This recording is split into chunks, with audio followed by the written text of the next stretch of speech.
Ecuador no puedo entrar porque no conozco bastante bien la realidad ecuatoriana. Es verdad que uno siente que se repiten modelos, ¿no? El FMI sabemos muy bien lo que es y también en Europa ahora sabemos muy bien lo que es la troika, etcétera, ¿no? Entonces,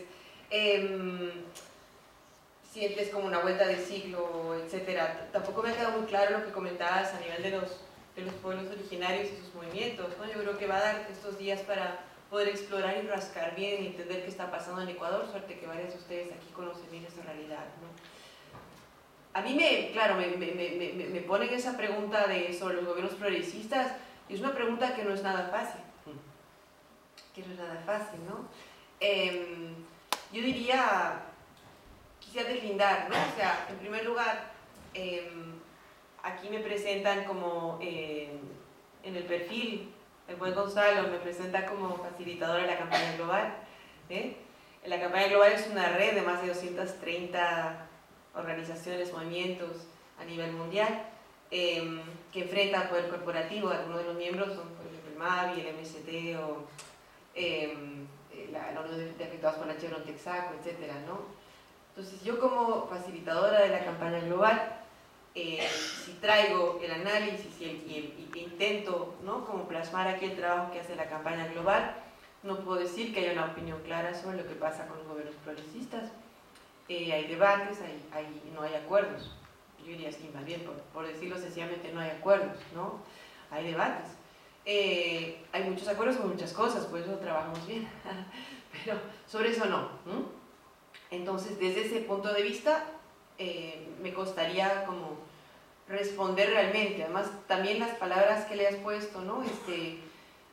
Diciendo a ver si son los gobiernos, o sea, si son compatibles los intereses del Estado con la soberanía energética.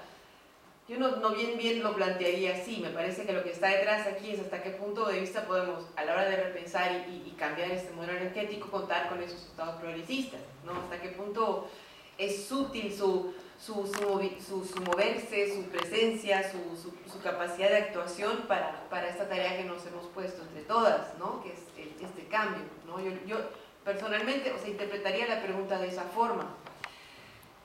Y ahí respondería más, si me permiten, como Mónica, como boliviana, como investigadora desde hace algún tiempo sobre el poder corporativo, no para nada como facilitadora de campaña global. De mí, mi percepción es que hay como diferentes capas. Si me bajo a la capa, como, y aquí está Eli también de Bolivia, que va a poder como aportar mucho, creo, ¿no? Sobre eso, pero si cogemos una capa muy local, por ejemplo, en el caso de Bolivia, el tema de los incendios que hemos estado viendo son incendios de la Amazonía boliviana que han alcanzado la categoría 6, algunos de ellos. Categoría 6, no sé si lo saben, es la categoría como el gran desafío de los incendios ahora. Me refiero a incendios que llegan a 10.000 metros de altura y que tienen como vida propia, que son completamente imprevisibles, ¿no? Entonces, estamos en una condición de destrucción, digamos, ¿no? de sectores súper estratégicos y de nuestros bosques más preciosos en Bolivia, ¿no? Pero también estamos en elecciones, ¿sí?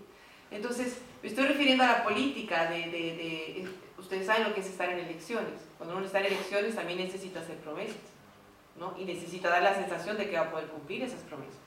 Los incendios en Bolivia también son tener tierras, es deforestación y es poder ampliar la frontera agrícola.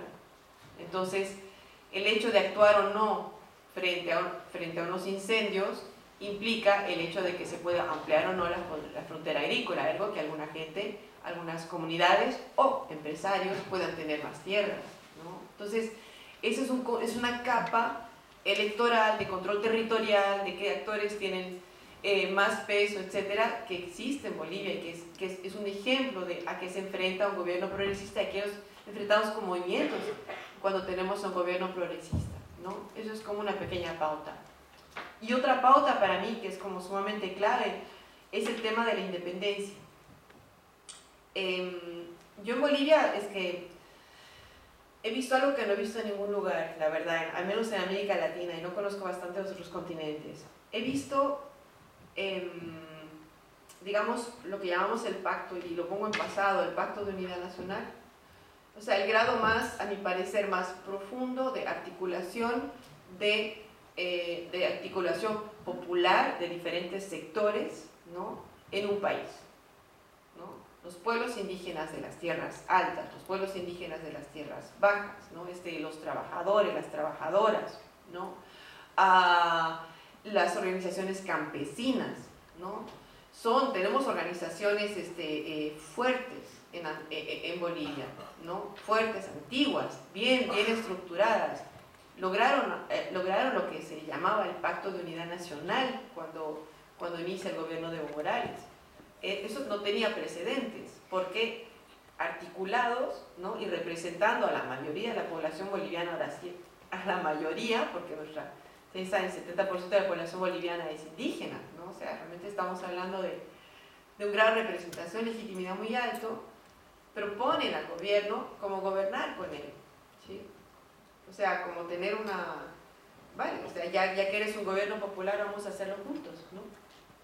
Y entonces ese grado de organización yo creo tan profundo, ha llegado a un nivel de tensión que ha implicado un quiebre de todas y cada una de esas organizaciones, ¿no?, en dos: estás con el gobierno o estás en contra del gobierno, ¿sí? Entonces, claro, ahí es un golpe, no digo de muerte, pero es un golpe muy duro para una organización que ha tomado un montón de tiempo en hacerse y que era popular. Entonces yo de ahí rescato, y no quiero simplificar las cosas, pero rescato la enorme necesidad como movimientos de mantenernos independientes, ¿no? O sea, de poder colaborar con gobiernos cuando intentan avanzar y tener políticas, yo creo, keynesianas, de redistribución, keynesianas, ¿no?, yo lo pondría así, ¿no?